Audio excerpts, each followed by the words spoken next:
we start for the benefit of the people who have joined on time. So to begin with, Assalamu alaikum.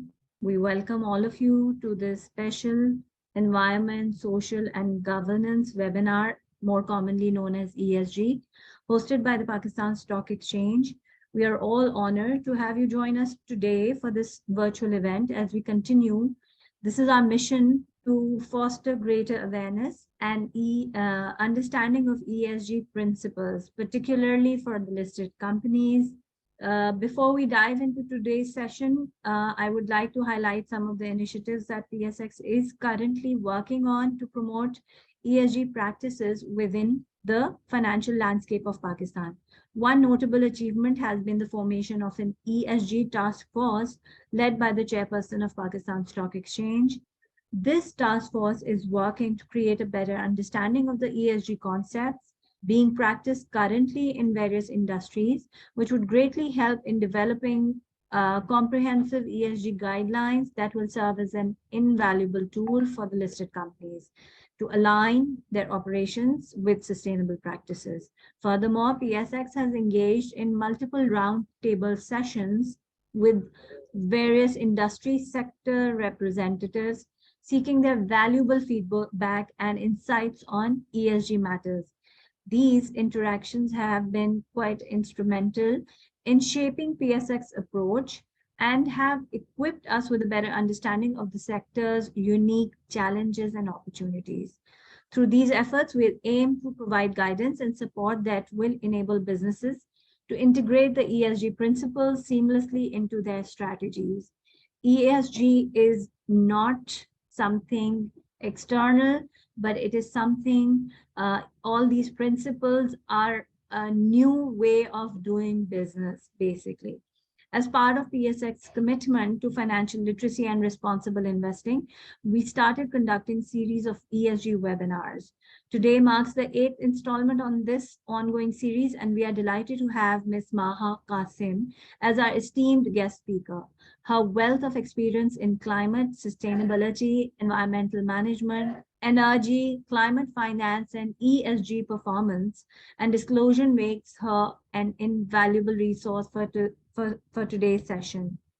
Allow me to introduce Ms. Maha Qasim. With over 13 years of experience in the field, she has been a driving force in advocating for sustainable practices in Pakistan and beyond. Her previous roles, including serving as Pakistan's country advisor to a global development firm and providing climate finance advisory services, highlight her dedication to the cause of sustainability. Her accomplishments, such as securing accreditation to the Green Climate Fund, exemplify her expertise in the field. Maha has also played a pivotal role in leading environmental and social impact assessments, implementing renewable energy solutions, and contributing to sustainability reporting for Anglo Corporation and its subsidiaries. Her advanced knowledge of various ESG reporting frameworks and protocols further underscores her credibility in this arena. She is currently CEO of 0 Point Partners.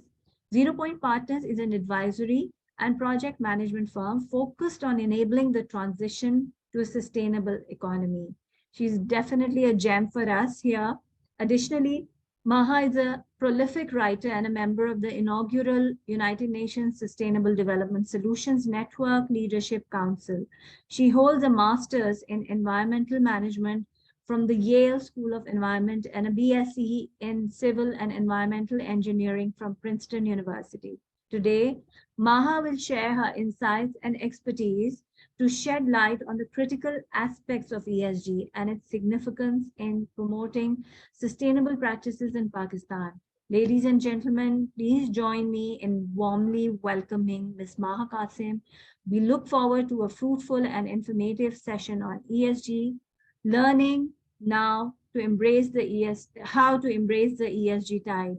There is no denying that adoption of ESG is a strategic imperative for us in Pakistan as a country, and also for the Pakistani companies to work towards a sustainable future. Thank you, and over to Maha. Maha, it's now your Sure. Raida, thank you so much for the kind introduction. I'm trying to start my video, but unfortunately, it's having some issues. Not sure. So I will begin on time, hopefully. Are you able to see my screen? Yes, we can. Okay, perfect. So Assalamu alaikum, everyone. Thank you so much for joining this webinar. It's good to see such active participation from so many different members. So just to give a bit of background about myself, I've been working in the climate change and ESG space now for almost 15 years. We started 0 Point Partners a couple of years ago. Primarily, we are an advisory and consulting firm focused on enabling the transition to a sustainable economy. And we've been working both, with industries and companies in Pakistan as well as internationally on their ESG strategies, developing decarbonization roadmaps, and essentially helping them transition to a more sustainable business model. So today's webinar essentially focuses on 3 key areas. First of all, how is Pakistan vulnerable to climate change? We've all, of course, experienced the recent floods that occurred last year, but the climate essentially impacts the country through several different pathways. And of course, the businesses and supply chains are also directly impacted. And as a result of this, globally, of course, the world is moving towards more sustainable business models, with climate sort of being the focus of all the different reporting and sustainability reporting frameworks. So it's imperative, of course, that given the state of our economy today, especially for the export-oriented sectors, but also for the other companies that are listed on the stock exchange, that are part of the SECP, it's become a regulatory imperative for them as well to start actively incorporating ESG, and in particular with a focus on climate change risk reporting and disclosure into their financial reporting frameworks going forward. So Pakistan, of course, as we know, faces several multi-sectoral challenges due to a changing environment. We've all experienced extreme weather events over the last 10 to 15 years. Of course, last year's monsoon on steroids was something that, brought global attention to Pakistan. But for those of us who were around 10 years earlier in 2010-11, similar extreme floods did take place in the country, putting almost a third of the country underwater. And you might remember in 2015, there was an extreme heat wave in the province of Sindh, which cost almost 2,000 lives. Overall, the weather patterns are changing, and those who are closely working with the agriculture sector in particular have probably seen changing weather events, changing rainfall patterns, periods of extreme heat. Last year, right before the monsoons, if you remember, around April to May, there was an extended period of drought, which resulted in forest fires in Balochistan. So in the pine forests of Balochistan, where traditionally such phenomena haven't been seen before. So increasingly what we're seeing is that events like these are becoming more frequent, more uncertain, and they're impacting everything from agricultural output to water stress. Pakistan, of course, does have a growing population as well, but it impacts directly our ability to produce energy from hydropower. Serious health risks. So of course, in the aftermath of a disaster, people are directly exposed to extreme weather impacts. But what happens after a disaster really is that large villages or towns might have to be relocated temporarily, and living in the health shelters or temporarily shelters without access to clean water. It can result in diseases like cholera and diarrheal disease outbreaks, especially for young children. So this is where the real damage happens, at least on the health side. And what we're also seeing is that diseases like dengue, for example, they are increasing both in their frequency and spread. So previously, maybe around 10 years ago, there was one kind of post-monsoon dengue season. This has now increased to 2 seasons per year. So there's one kind of summer post-monsoon dengue season.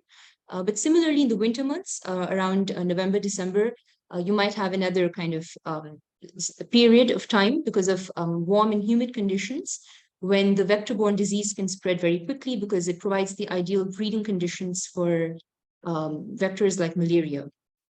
This, of course, has resulted in mass population displacement, people who are, who are living around kind of riverine areas, who are repeatedly exposed to some of these climate-related impacts, ultimately decide to move to slightly safer areas, which have more opportunities for employment and livelihood. And this is resulting in mass kind of social inequality, particularly in the urban centers. So in cities like, the big cities of Pakistan, Karachi, Lahore, Islamabad, others, we're seeing an influx of climate migrants within the country. But of course, due to a plethora of different issues, people are migrating abroad as well. And I'm talking here about energy resources in the sense that Pakistan, of course, has a large indigenous coal resource, but increasingly because of global transition towards clean energy, it's becoming increasingly difficult, of course, for companies to access international financing to develop fossil fuel resources. And eventually, I mean, of course, coal has been given a very black name, but this might extend to the oil and gas sector and to other sectors moving forward as well. These are just a few key figures. So last year we saw that the monsoons on steroids put a third of the country underwater.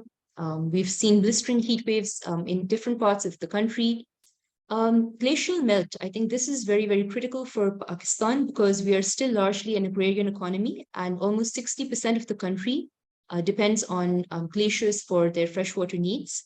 The Himalayan region is known globally as the third pole. So essentially it holds a fifth of the world's freshwater resources. We've, according to climate models that we're seeing, as soon as 2050, almost 60% of these glaciers might no longer be there. And we're seeing this globally, it's not just Pakistan. Globally, such phenomena are becoming more and more frequent and more intense, of course, every year.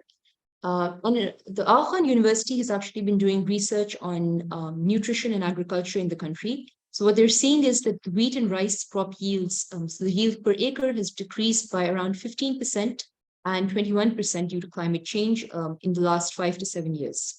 Other crops have not been studied, but we might find similar trends for other types of crops as well. Again, just a few key figures. So I like to just highlight a few sources which might be useful for companies and organizations that are looking to really understand what sort of risks might be relevant to their own business models. So the World Bank Climate Change Knowledge Portal, I think, is a really good resource just to understand what sort of risks are expected to become more intense and more common in Pakistan in the next 5 to 10 years. It also enables you to do climate modeling at a very basic and accessible level. Then the ADB's Asian Development Bank's Climate Risk Country Profile is another really good resource looking into specific sectors of the economy. Then the German Development Agency, you might have seen this already, they're conducting a climate risk awareness survey for businesses in Pakistan in partnership with Zero Point and the Pakistan Business Council as well. So the survey has gone out to several organizations, particularly the listed companies on the stock exchange. So we do encourage you to, fill out the survey just to give us a baseline understanding of where different companies and organizations are at in their kind of climate risk assessment and transition journey.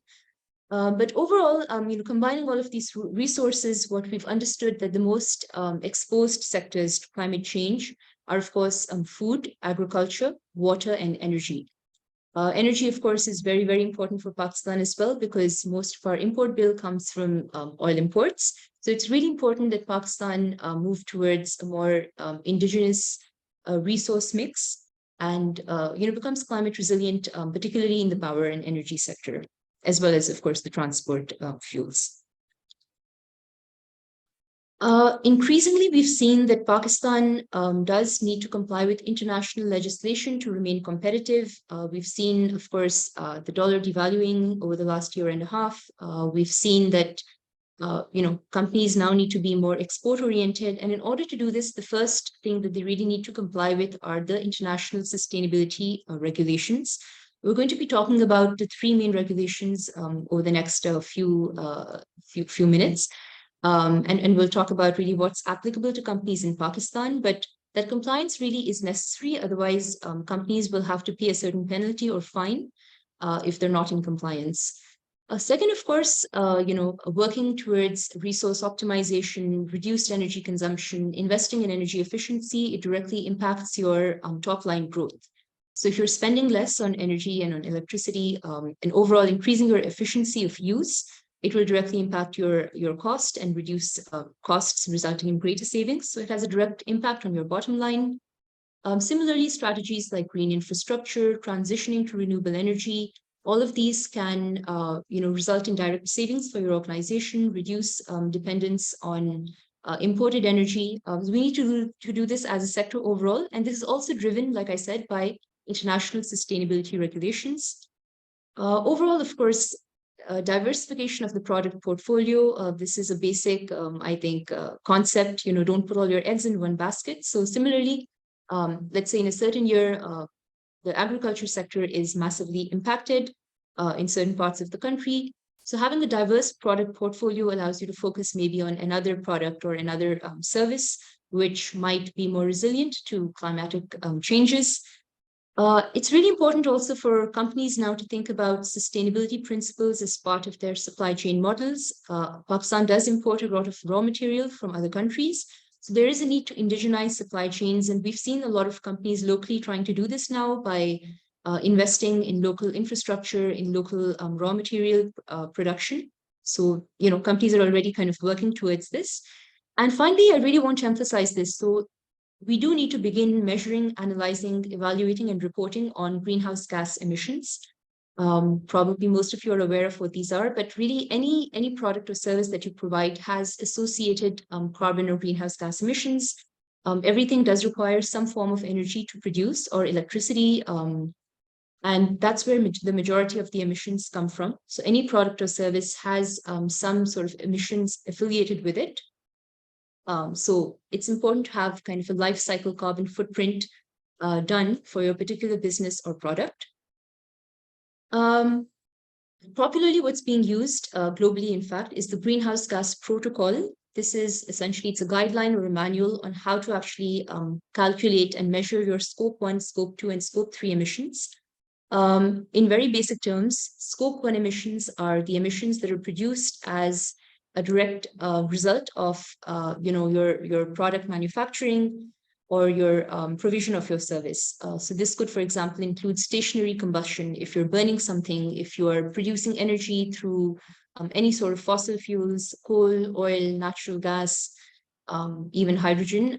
So all of these will produce some sort of emissions. And by greenhouse gases, it's not just carbon dioxide. As you can see, there are 6 greenhouse gases. There's, of course, carbon dioxide is the most commonly used and most famous, I would say. But then there's also methane, CH4, which has a global warming potential almost 25 times that of CO2.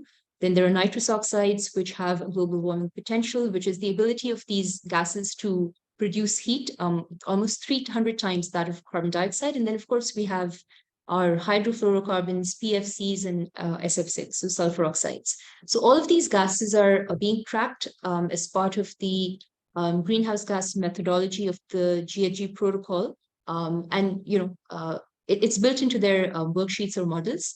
So all of these account for your Scope 1 direct emissions, which there are 2 approaches, either everything that's financially controlled by the organization. So if you don't have a subsidiary, etc., this will be part of your direct emissions, or financial control. Let's say you own 100% of the company, then all of these emissions will fall within your Scope 1. Scope 2 emissions are those that result from either purchasing electricity, steam, heating and cooling for your own use. So everything based on your grid emissions, if you're working or buying electricity from the grid from K Electric.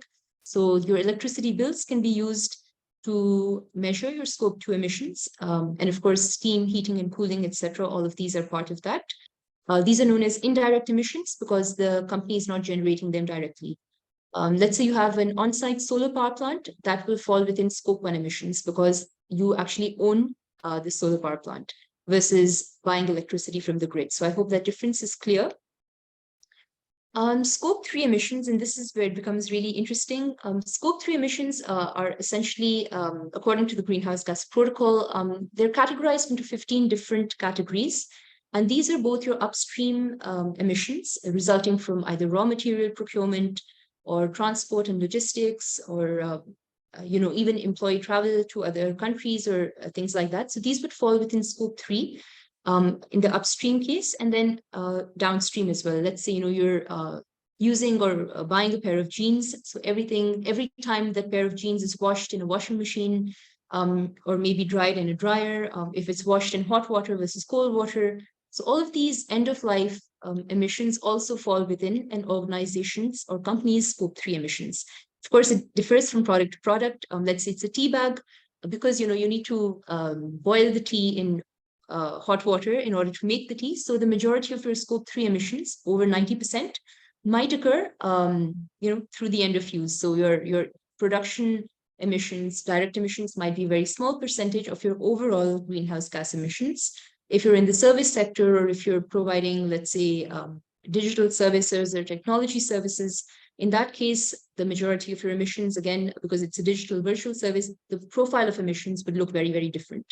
So it really depends on your value chain. And the first step towards doing an emissions inventory is understanding your value chain. Where are your products or your raw materials being procured from? How are they being transported to your manufacturing facilities?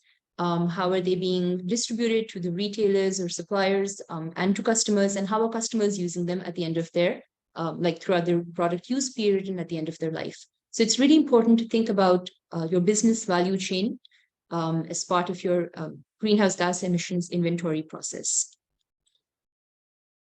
So really, why do companies need to think about this now? So globally, the sustainability regulations are becoming more and more stringent. So they're, for the longest time, this was maybe voluntary or good to have. But what we're seeing now is that this is now a business imperative. The laws have come into place, especially this year in 2023. Again, just to recap, ESG is an investment framework that creates long-term value by essentially integrating the financial impacts of non-financial risks associated with changing market conditions. Now, I know that the entire term can be quite technical, but really it's, at the end of the day, putting a dollar value on your non-financial risks to the business. And of course, we've talked about environment, social, and governance, but the biggest critical risk these days for businesses is related to climate. So the majority of the focus on, even among the international sustainability regulations, focuses on emissions reductions and reducing your greenhouse gas emissions. Overall, we've seen that global ESG regulation increased by almost 155% over the past decade. As we can see, Europe is probably the most advanced throughout the world. Followed by the Asia-Pacific countries, and then the US, South America, Africa, they're slightly behind.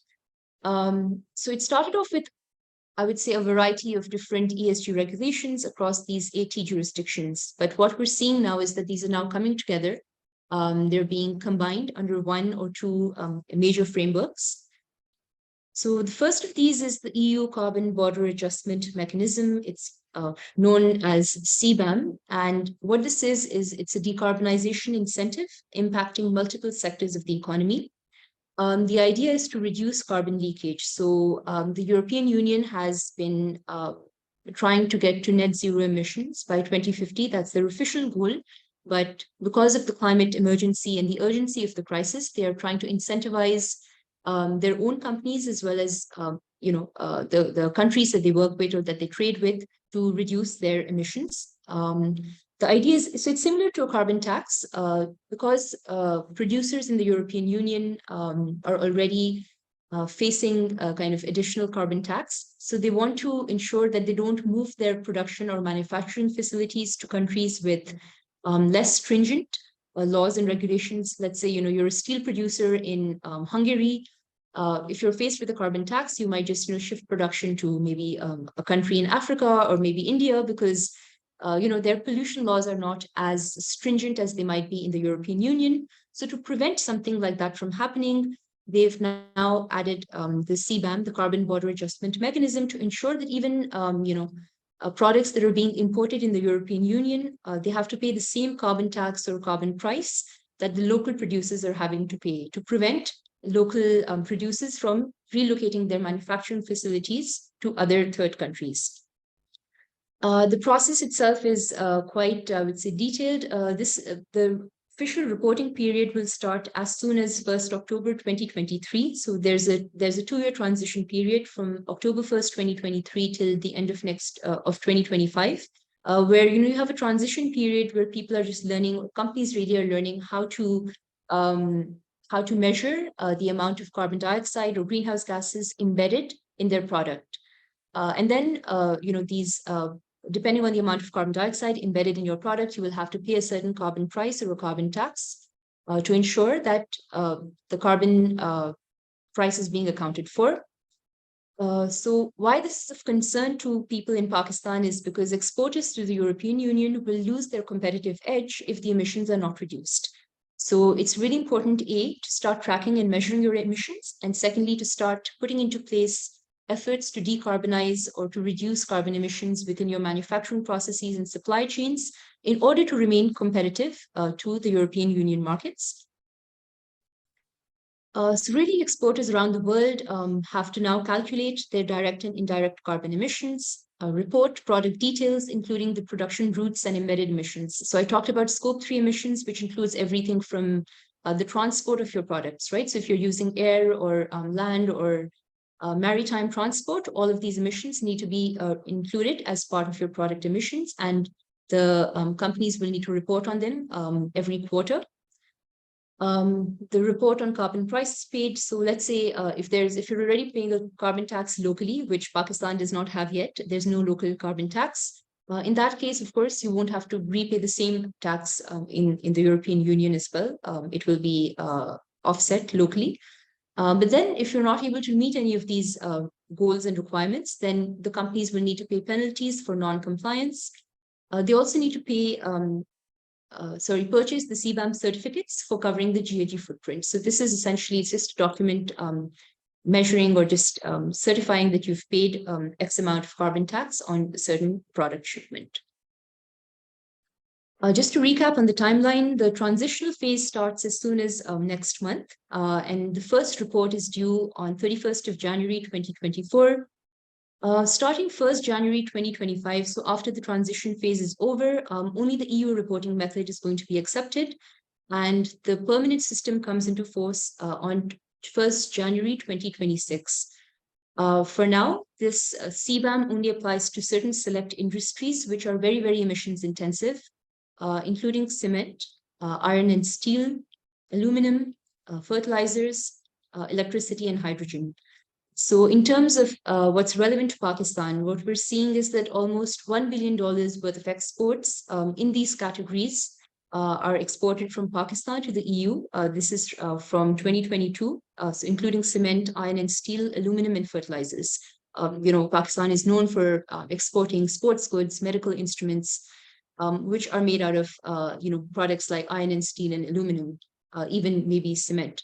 So these are the sectors which need to start actively thinking about what's applicable to them and putting into place systems to measure their emissions footprint and to decarbonize their production processes and supply chains going forward.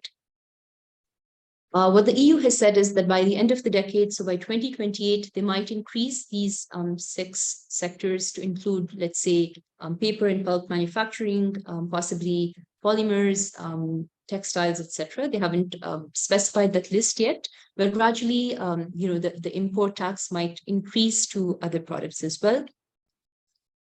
The second major regulation which might impact Pakistani companies is the ESRS. It's the European Sustainability Reporting Standards. And these encourage companies to report on sustainability-related risks, opportunities, and impacts.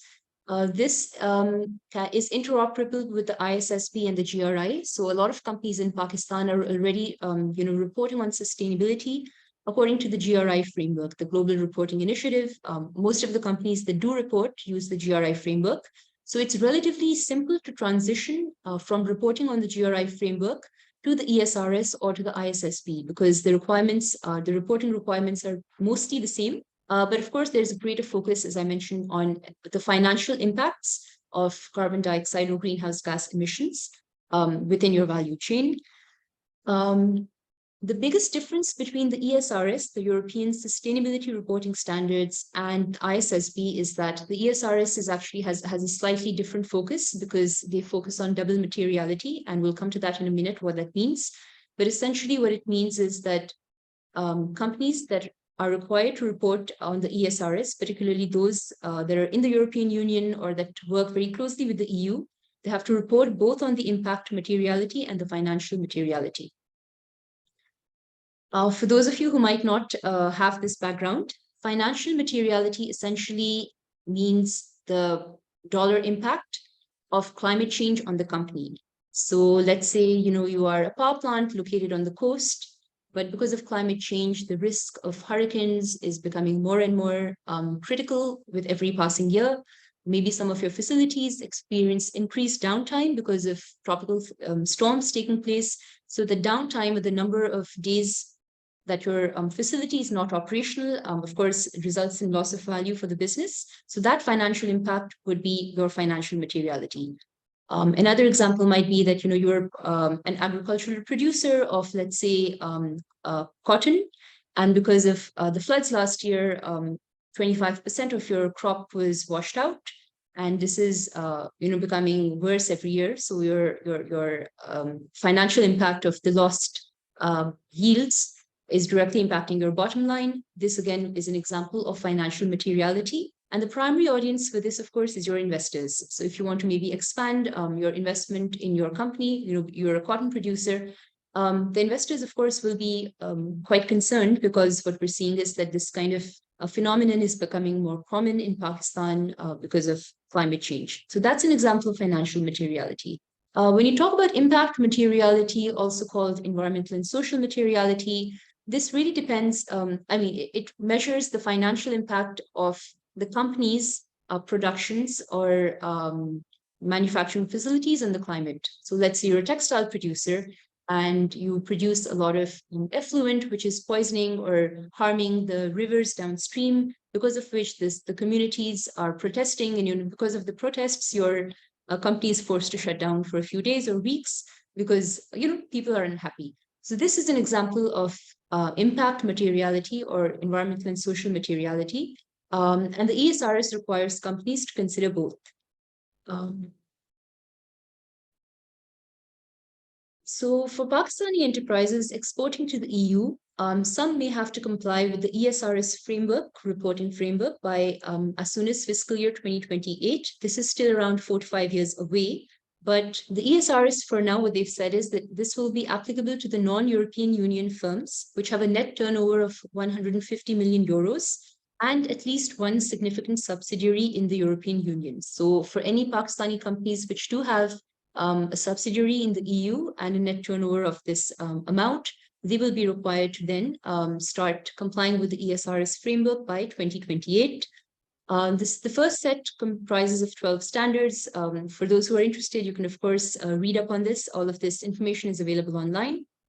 The standards cover ESG matters with kind of a deeper focus on, again, emissions and their financial impact. Next, of course, is the International Sustainability Standards Board standards, the ISSB. There's been quite a lot of talk about this already. But the idea was to really establish a global baseline of sustainability disclosures. And the first two standards, the S1 and S2 standards, were published in June of 2023, so pretty recently. And the reporting period will start on January 1st of 2024, so as soon as, first quarter of next year.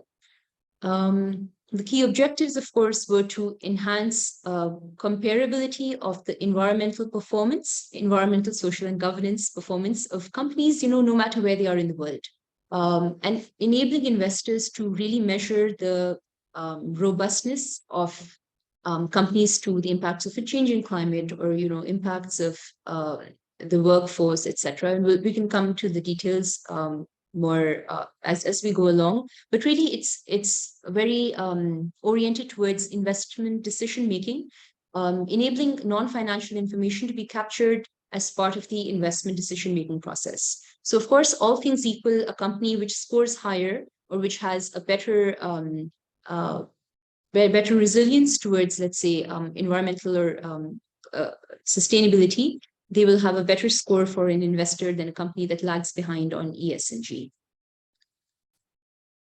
The ISSP, of course, is interoperable with several other standards. As I mentioned, we're now moving towards a single reporting framework globally, and it's interoperable with the GRI. So if you're already reporting on the GRI framework or the TCFD or the SASB, it's relatively easy to transition to now reporting on the International Sustainability Standards Board standards. The first two standards, as I mentioned, are available online and will be adopted starting January 2024.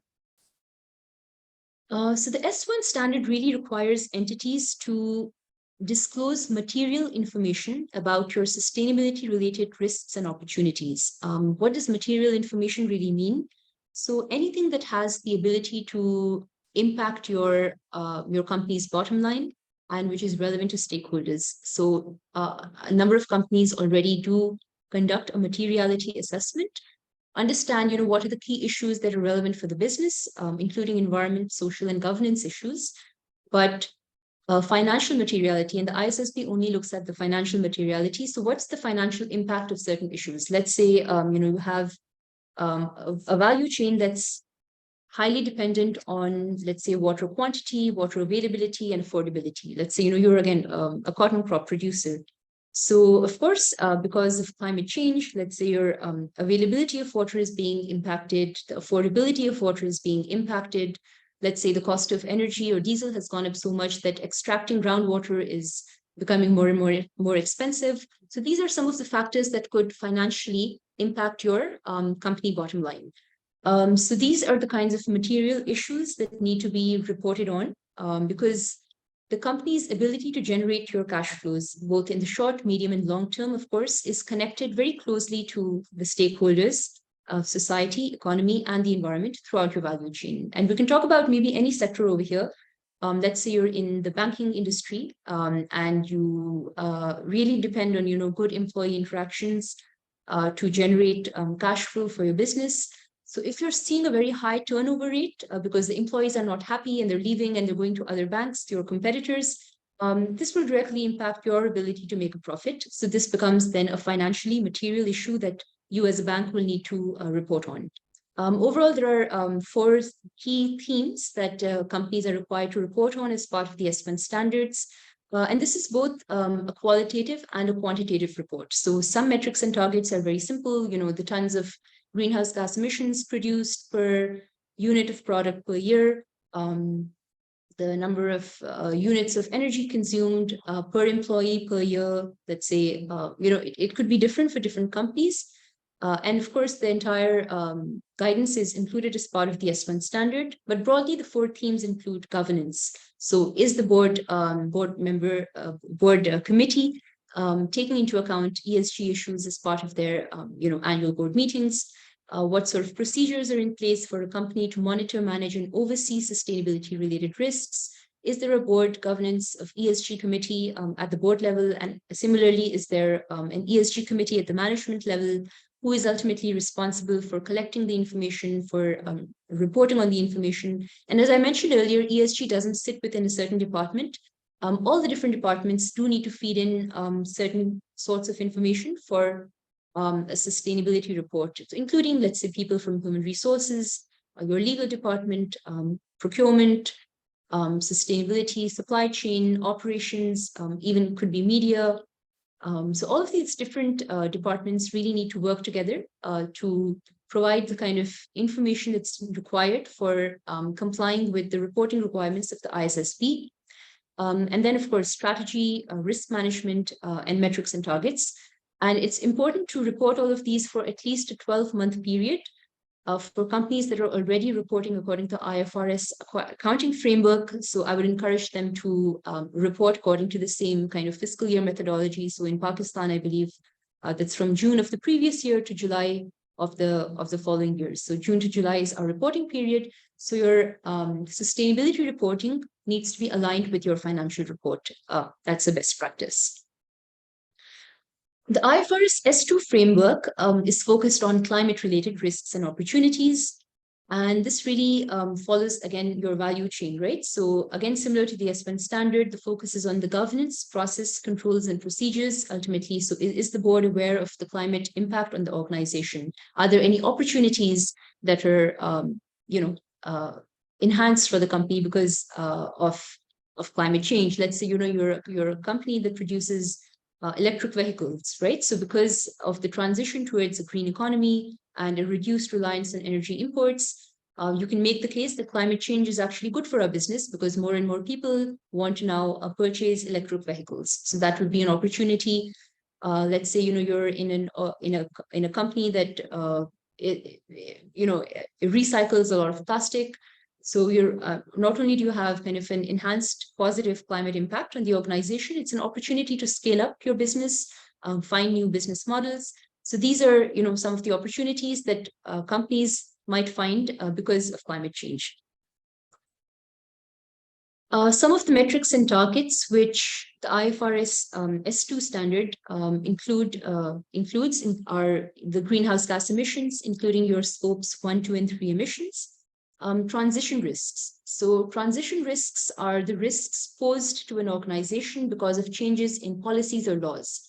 So we've seen a couple of companies in Pakistan do this already. So one of the biggest banks in the country is no longer financing coal projects because they feel that the coal might become a stranded asset for them, let's say 10 years down the line, right? Because power plants generally take a long time to be set up, to be established, and to actually start producing electricity. So once you've invested in something like this, it's very hard to stop, in the middle of your financing cycle. So that's an example for transition risk. Let's say you're a real estate developer and you're investing in apartment buildings on the coast of Karachi, which, let's say is exposed to cyclones in the future. Maybe 5 years down the line, this becomes a more frequent phenomenon. And, if you've already invested in something like that, a half-finished building, and the government maybe comes up with a policy saying that construction along the coast is no longer feasible, it's not safe. So that again is a stranded asset. You've already put in your money, but it's very hard now to take a step back and recoup your losses. So it's important to think about the financial impacts of global regulatory as well as local regulatory challenges. And these need to be built into your ESG report. Physical risks are relatively simpler, I would say. Let's say you're an insurance company and you are underwriting insurance policies for certain, let's say, factories in parts of Punjab, which happen to be along the riverine areas. The physical risk could be something like intense rainfall, floods, as a result of which, the facilities are no longer operational for up to, let's say, 10 to 20 days at a time, and restarting them takes a long time. So these are examples of physical risks to the business because of the physical impacts of climate change. Or let's say, because of some kind of disease, a lot of your workforce can no longer come into work, resulting in a loss of productivity for the organization. So that's also, I would say, a physical risk to your business, business supply chain or value chain. Then it's also important to report on the climate-related opportunities for your business. This depends, again, on where you are and what your business proposal or your value chain is, and you can report on the financial impacts of that as well. They also ask for capital deployment. So how much money are you actually spending towards investing, in climate-related risks and opportunities? And is your executive remuneration linked to climate? So traditionally, what we've seen is that the C-suite CEOs, executive management, they have a certain performance appraisal or targets that they need to meet in order to get a bonus at the end of the year. So one thing they're looking for now is that in order to get executives and senior management to start taking this seriously, to include things like climate indicators or ESG indicators as part of the executive remuneration package. And you can do this by maybe putting it in a target for your CEO, saying that you need to meet the goal of let's say getting 30% of your electricity for your operations from renewable energy by 2030. So this would be something that could be given as a target to your senior management, and then their bonus or their incentives might be linked to something like that.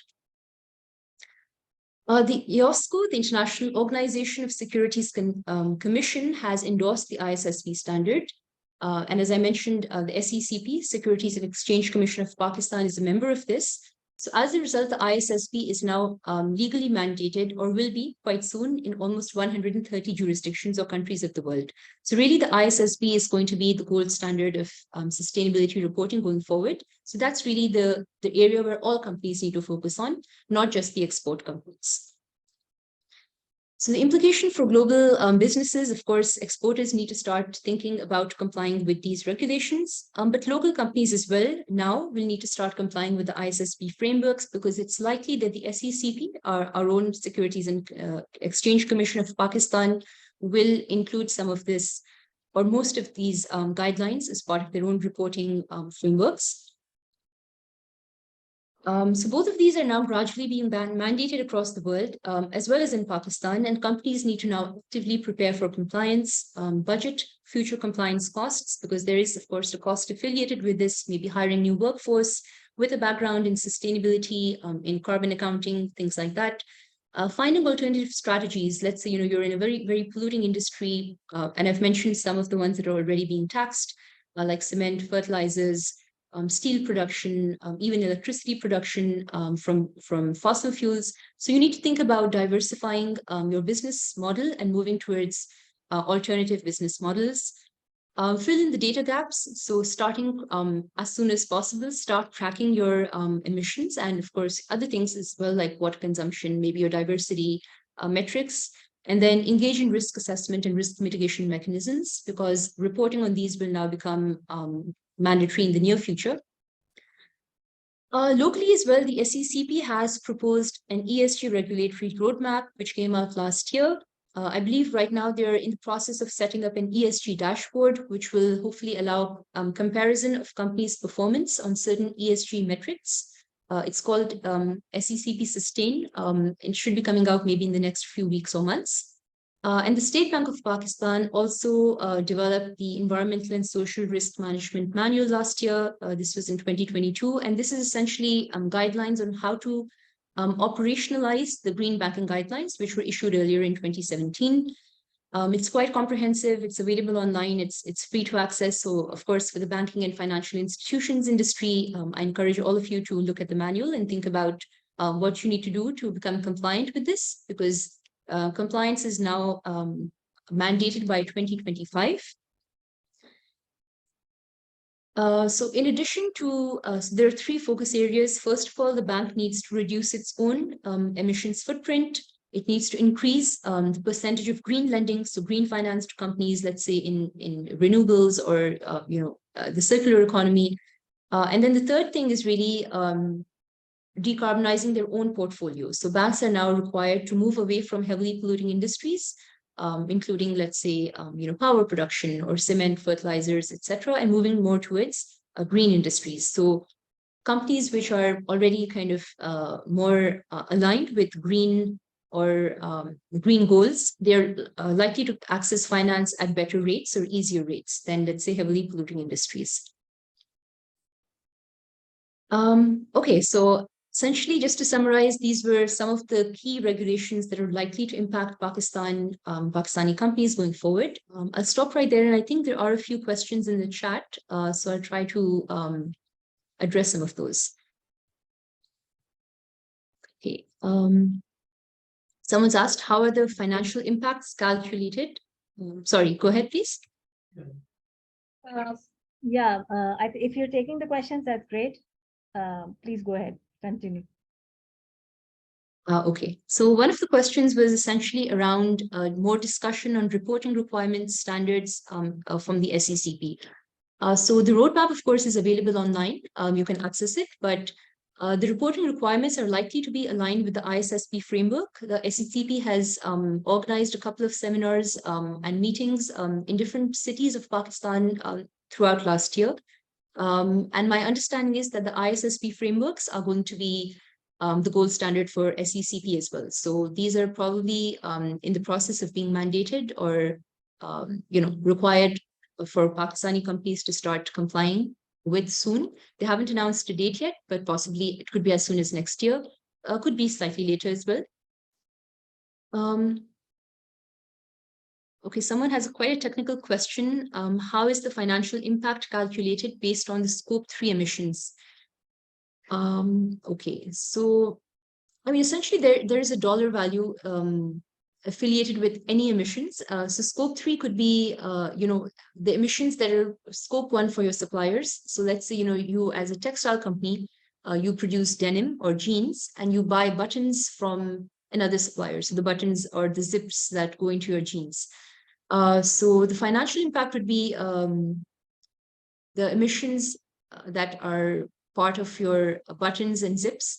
So those need to be reduced year on year by 2030 in accordance with the Science-Based Targets Initiative.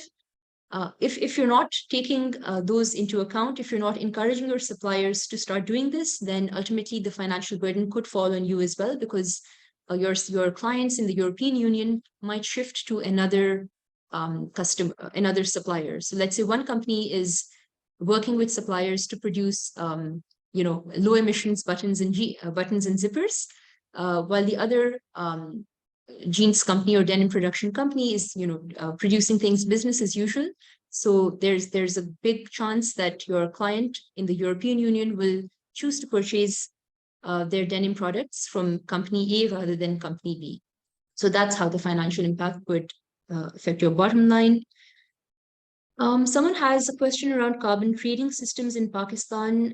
This is a good question. I think it's quite relevant. So carbon trading in Pakistan right now, we don't have a carbon trading policy. I believe the Ministry of Climate Change is working on developing something like this.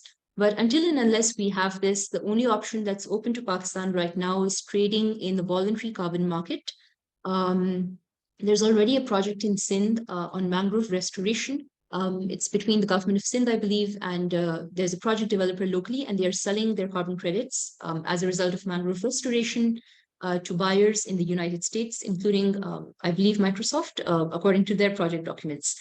So I think it's until and unless the policy is developed by the government of Pakistan, there is, I would say, quite a bit of regulatory uncertainty, because obviously the federal government will request that part of these emissions reductions or carbon credits generated, that they should count towards the country's own NDC commitments to the UNFCCC. NDC is what the nationally determined contributions, which every country in the world has to pledge to the United Nations framework on the Convention for Climate Change. So in the absence of that carbon policy, there is some flexibility as to how you or to whom you can sell your carbon credits. But once that policy is finalized and it comes into play, it might impact your revenue streams or your bottom line, because the government then might expect that a certain percentage of those carbon credits should either accrue to the government, either like a tax for any industry, or that your emissions reductions through your project should count towards the country's nationally determined contributions. And we're seeing this kind of uncertainty in different African countries as well.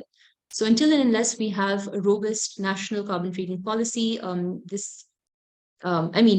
it's an uncertain investment environment. Someone, yes, corrected me. So the reporting cycle is from July to June. Thank you. Yeah, I think that was a misconception on my part. Okay. And then, yes, someone has brought a very, I think, relevant point. Most of the government policies are in contradiction with ESG guidelines, like the recent coal energy policy for electricity generation.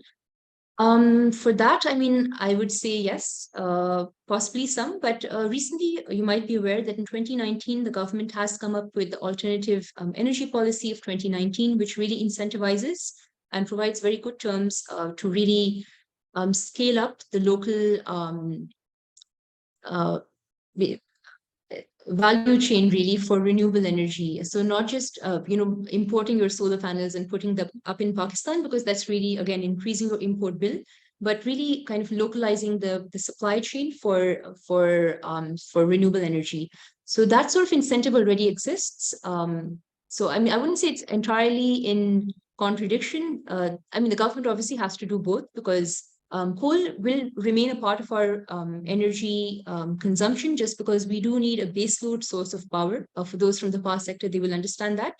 But they are trying to scale up, hydropower and sources of renewable energy globally. And the good news is that according to the IGCEP, the Integrated Generation Capacity Expansion Plan for Pakistan, the national grid is actually expected to become cleaner by 2030 because Pakistan is going to have a significant percentage of energy from hydropower sources and from renewables in the next like 5 to 7 years. So the grid, national grid, is automatically going to become much cleaner going forward.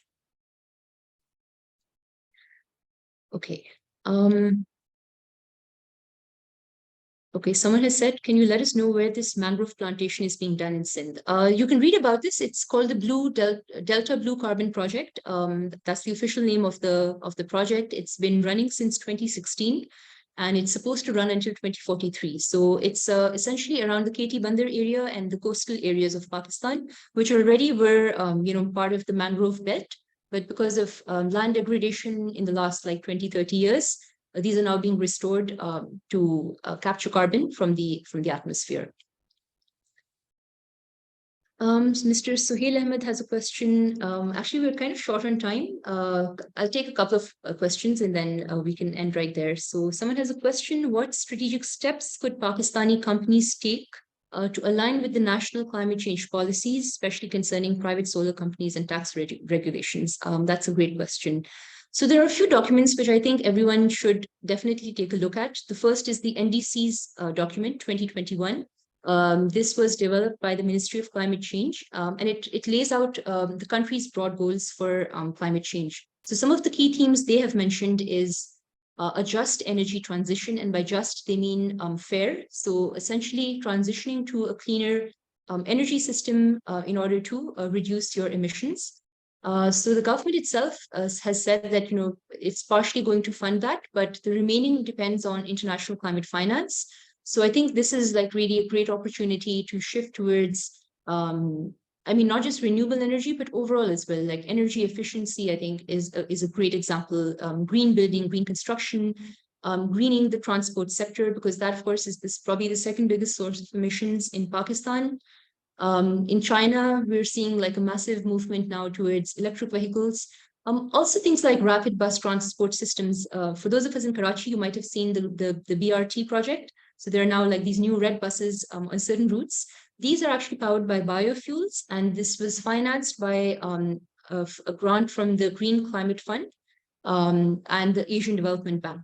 So subsidized financing is available for projects like these, and I encourage you actively to look into some of these sectors. Then, of course, agriculture is a huge opportunity for Pakistan to move towards more efficient agricultural practices, move towards more heat and drought resilient crops, less water intensive crops, because it's really the need of the hour, right? So these are some opportunities that businesses could look at.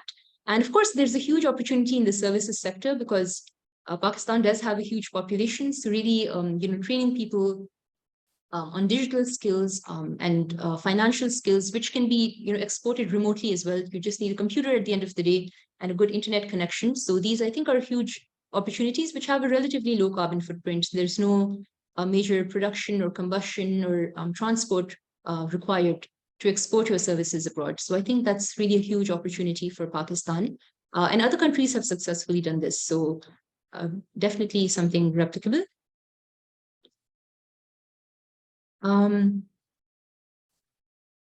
This is a good question. Someone has asked, Pakistan has a very low contribution in global emissions. Do these sustainability standards and reporting requirements apply to us at the same level as of any high emissions country?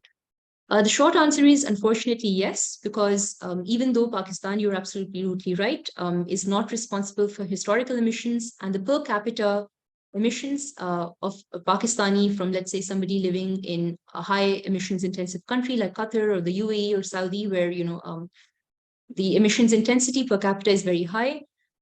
Yes, it's unfair, but because Pakistani companies are part of or have to work with international financial markets, so yes, ultimately these sustainability standards and reporting requirements do apply equally to Pakistan as to any other country.